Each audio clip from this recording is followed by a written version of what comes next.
आज हम इस चैप्टर में सीखेंगे class 11 math NCERT chapter number 8 binomial theorem, जिसे हम द्विपद प्रमेय कहते हैं। इस चैप्टर में आज हम वही सारी बातें सीखेंगे जो इस चैप्टर में यूज होने वाले कुछ फार्मूले हैं। फार्मूलों की बात करें, कुछ बेसिक इस चैप्टर के विषय में सीखेंगे। जैसे मान लीजिए आपका a प्लस बी की पावर 0 होती है तो इसकी वैल्यू जो होती है वो 1 होती है, और a प्लस बी की पावर अगर 1 होती है इसकी जो वैल्यू होती है भैया होती है आपको a प्लस बी होती है। और a प्लस बी की पावर अगर 2 होती है तो हम कह सकते हैं इसकी जो वैल्यू होती है a स्क्वायर होती है प्लस यहाँ b स्क्वायर होती है प्लस 2ab होती है। जो फार्मूले आप जानते हैं a प्लस बी का होल स्क्वायर जो जानते हैं a square plus B square plus 2ab। और हम आगे बात करते हैं a प्लस बी का घात अगर 3 होती है उसकी जो वैल्यू होती है a का क्यूब होता है यहाँ पर प्लस b का क्यूब होता है यहाँ 3a square b plus 3ab का स्क्वायर होता है। कहने की बात करें जैसे a प्लस बी का होल क्यूब जो आप छोटे क्लासों में सीखे होंगे, a का क्यूब सीखे होंगे, b का क्यूब प्लस 3ab सीखे होंगे और कोष्टक में a प्लस बी सीखे होंगे, यही सीखे होंगे शायद। इसका मल्टीप्लाई इसका मल्टी जब कराते हैं तो यही दोनों पहलू टर्म हमारी निकल के आती है। इस फार्मूले जब तोड़ते हैं तो इस प्रकार हमारा प्राप्त होता है। अब ध्यान दीजिए, अगर घात आपकी 0 होती है तो टर्म 1 निकल के आता है। अगर घात 1 होती है तो आपको 2 टर्म निकल के आते हैं। घात 2 होती है तो हम कह सकते हैं 3 टर्म निकल के आते हैं। अगर 3 घात होते हैं तो आपके 4 टर्म निकल के आते हैं। कहने का मतलब बात ये बताएं आपको कि अगर घात जो भी हो उससे एक पद एक्स्ट्रा निकल के आते हैं। जो भी घात होते हैं एक टर्म ज़्यादा निकल के आते हैं। जैसे इसमें कुछ खास बातें हैं, बताते हैं आपको नोट पॉइंट में। चलिए ये नोट पॉइंट है, आपको ये बातें आपको ध्यान से देखना है।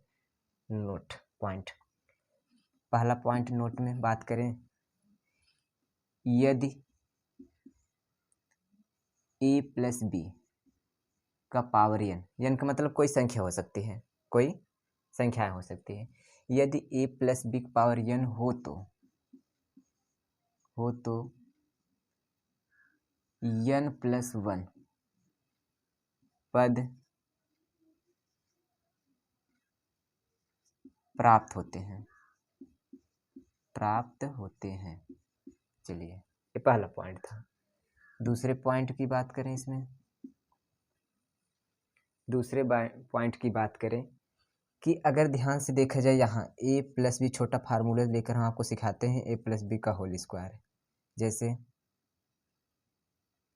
a स्क्वायर प्राप्त होता है plus 2ab plus B square, यही आपको शायद ऊपर मिला है। चलिए ये कैसे प्राप्त हुए ध्यान देते हैं।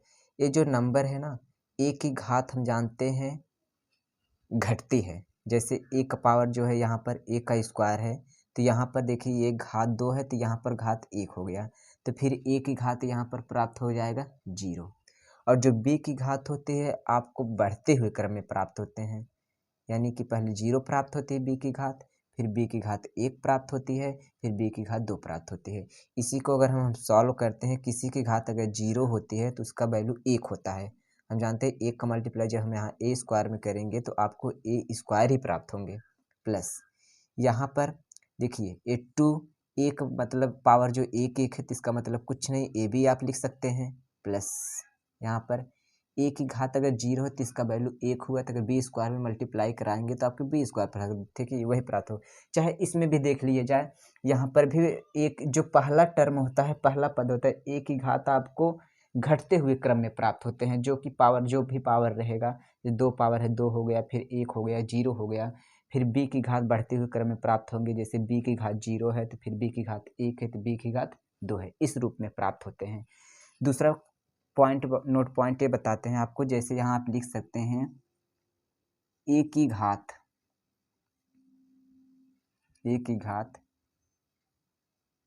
घटते हुए क्रम में प्राप्त होते हैं और b की घात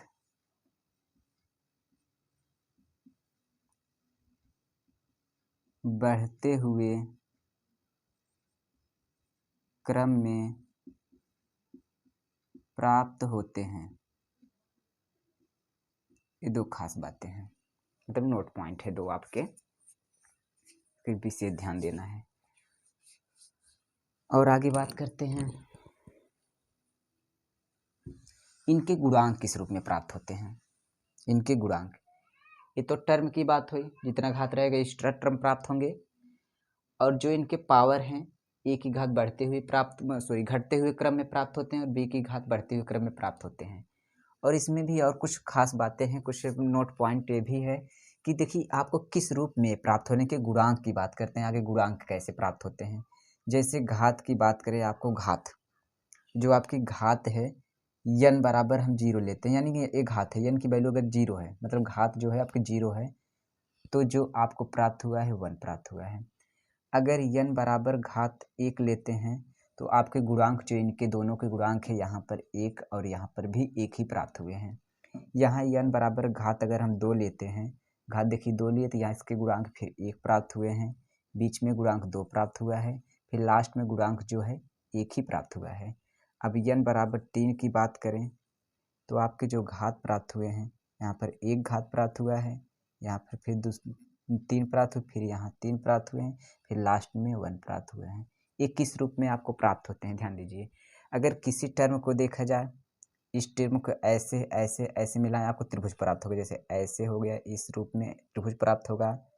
फिर यहाँ से ऐसे ऐसे मिलाएं तो आपको वही त्रिभुज प्राप्त होंगे, ऐसे मिलाएं फिर ऐसे त्रिभुज प्राप्त होंगे, और चाहे जो टर्म पकड़िए आपको त्रिभुज ही प्राप्त होंगे। जैसे कैसे प्राप्त होते भैया, इसको और इसको जब हम जोड़ते हैं तो आपको 2 मिला, और शुरू में भी 1 रहेगा, लास्ट में भी 1 रहेगा। इन दोनों को जब हम फिर जोड़ते हैं तो आपको 3 मिलता है, कहने मतलब 2 और 1 3, आपको 3 प्राप्त हुआ। फिर 2 और 1 को जोड़े, इस प्रकार आपको जोड़ते हैं तो आपको 3 प्राप्त होता है। फिर देखिए शुरू में भी 1 हुआ, लास्ट में भी 1 हुआ।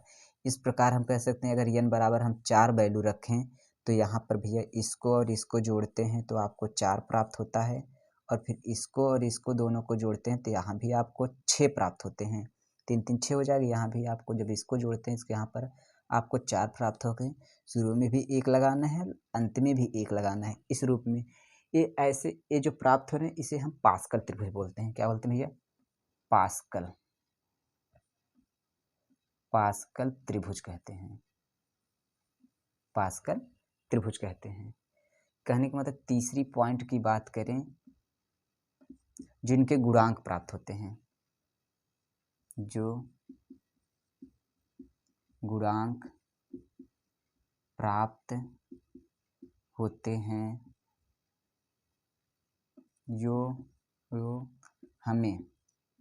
वो हमें पास्कल त्रिभुज के रूप में प्राप्त होते हैं। ध्यान जी, अभी ये सारी बातें आपको डिटेल में पता नहीं चलेंगी। पास्कल त्रिभुज कैसे, हम गुणांक को कैसे करेंगे, आप पीछे कक्षा में पढ़े होंगे, पिछली कक्षाओं में आप सीखे होंगे। ये फार्मूला आपको सिखाया गया होगा, यन कॉम्बिनेशन आर सिखाया होगा। इसका फार्मूला क्या होता है भैया, इसका जो फार्मूला होता है यन फैक्टोरियल होता है, यन में से माइनस आर को घटाते हैं, ये फैक्टोरियल होता है, और इंटू आर फैक्टोरियल होता है। इसी रूप में प्राप्त होते हैं। चलिए इसको आपको सिखाते हैं कैसे बनता है। इस टर्म को मिटा देते हैं तब आपको सीखने में आसानी होगी।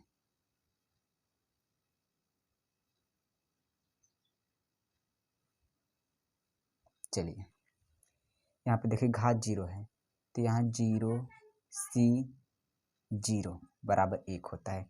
कहने में मतलब चुनाव किया गया है, 0 में 0 चुनाव करेंगे तो 1 ही आएगा। यहाँ पर घात 1, दूसरा टर्म घात 1, एक में से पहले हम जीरो का चुनाव करेंगे तो इसके टर्म जो निकल के आते हैं इसका सॉल्व करेंगे, फार्मूले जब सॉल्व करेंगे एक ही निकल के आएगा।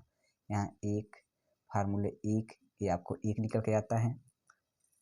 यहाँ पर फिर आगे बात करते हैं, एक कम्बिनेशन जीरो चुनाव करते हैं एक आता है, फिर एक कम्बिनेशन एक में चुनाव करते हैं आपको दो निकल के आता है।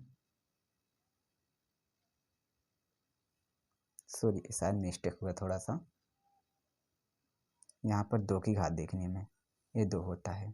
फिर यहाँ दो का चुनाव करते हैं एक, यहाँ जीरो हुआ एक, इसके बाद दो में से हम दो का चुनाव करते हैं, इस प्रकार एक आता है। यहाँ पर फिर तीन का चुनाव करते हैं जीरो के साथ तो एक निकल के आता है, फिर तीन का चुनाव करते हैं एक के साथ तीन निकल के आता है, तीन का चुनाव करते हैं हम दो का साथ आपको तीन निकल के आता है, फिर तीन का चुनाव करते हैं तीन आपको तीन निकल के। ऐसे आगे संख्या हम बढ़ा सकते हैं। कहने मतलब अगर घात जीरो था तो जीरो ही चुना गया, घात एक था तो पहले जीरो से फिर एक तक गया, फिर दो में से अगर दो घात है तो जीरो हुआ, एक हुआ, दो हुआ, इस प्रकार हुआ। और यहाँ घात तीन थी तो जीरो हुआ, एक हुआ, दो हुआ, तीन हुआ, इस रूप में आपके प्राप्त होते हैं। गुणांक की बात करते हैं, आगे हम इसी फार्मूले को आपको सिखाते हैं आगे।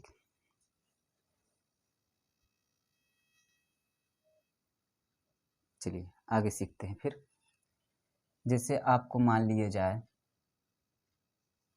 a प्लस बी पावर 2, छोटा से सीखते हैं। पहले इसको हम कम्बिनेशन में तोड़ते हैं।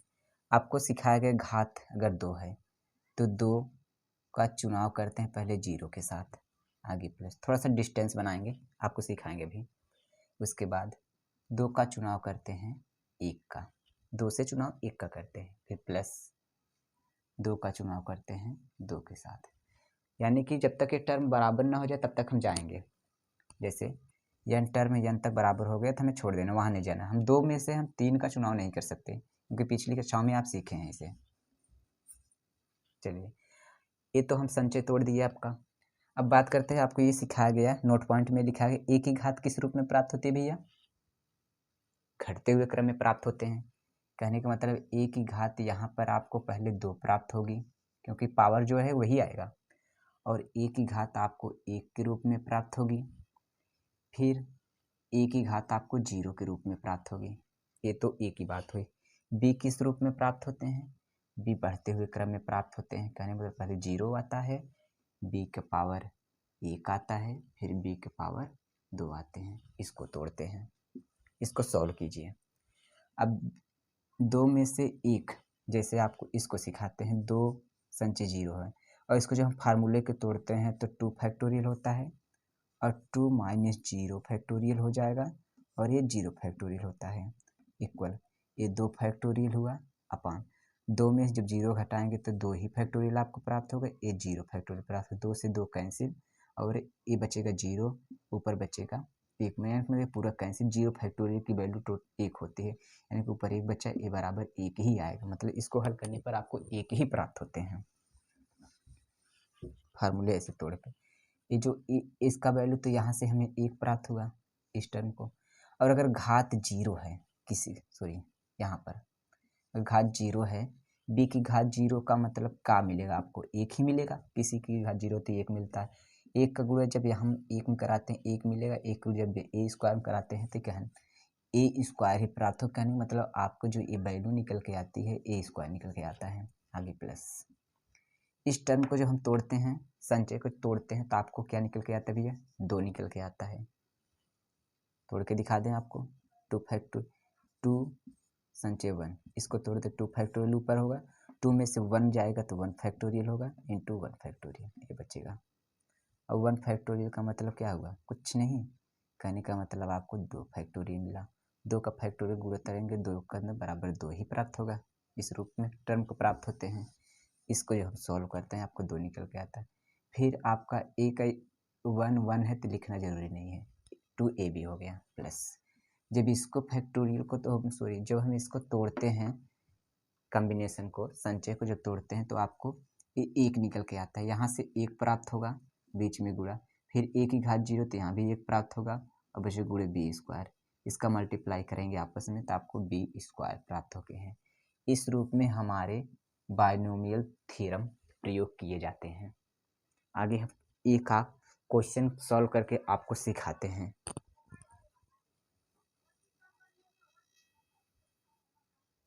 चलिए एक छोटा सा एग्जांपल लेते हैं, उसको आपको सिखाते हैं। जैसे मान लेते हैं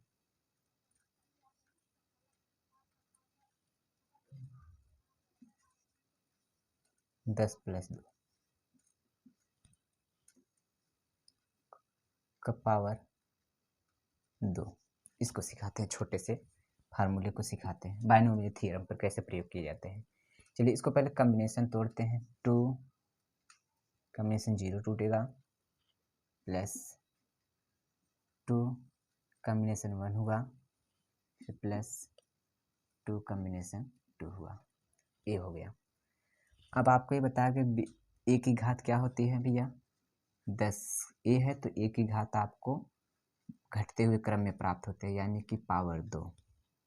उसके बाद 10 की पावर 1, फिर भैया 10 की पावर 0। उसके बाद बी की पावर क्या होती है, यहाँ 2 का पावर होता है आपको 0, 2 का पावर होता है भैया 1, 2 का पावर होता है भैया 3। ये सॉरी, ये 3 नहीं 2, क्योंकि बढ़ते हुए क्रम में प्राण 2 से आएगा, एक के बाद 2 आते हैं। चलिए आपको कॉम्बिनेशन तोड़ते हैं फार्मूले। ये 2 इसको जब तोड़ेंगे आपको कितना मिलेगा भैया, 1 मिल जाएगा। 1 मिलेगा, 2 की घात 0 करेंगे 1, ये मिलेगा 10 की पावर 2। 10 की पावर 2 को जब हम हल करेंगे भैया, ये आपको 100 प्राप्त होंगे। प्लस इसको जब हम तोड़ते हैं आपको 2 प्राप्त होता है, गुणे 2 की पावर 1 का मतलब कितना हुआ, 10 पावर 1 का मतलब 10, गुणे 2 की पावर 1 का मतलब 2। प्लस इसको जब तोड़ते हैं तो आपको कितना निकल के आता है, 1, गुणे 10 की पावर 0 करते हैं तो 1, 2 का पावर जब 2 करते हैं तो कितना आता है भैया, 4 आता है। ये हो गया 100 प्लस 2 दूनी 4, 4 हो गए 20 चौका सॉरी 10 दूनी 20, 20 दूना 40, प्लस ये हो गया 4 का मल्टीप्लाई यहाँ आपस में जब कराएंगे तो आपको 4 निकल के आएगा। चलिए इसको ऐड करते हैं, 110 सॉरी 100 और 40 हो जाएगा, आपको प्राप्त हो जाएगा 140 और 4 मिल के हो जाएगा 144। ये आपके आंसर कहलाते हैं। बायनोमियल थ्योरम ऐसे ही प्रयोग किए जाते हैं आपके।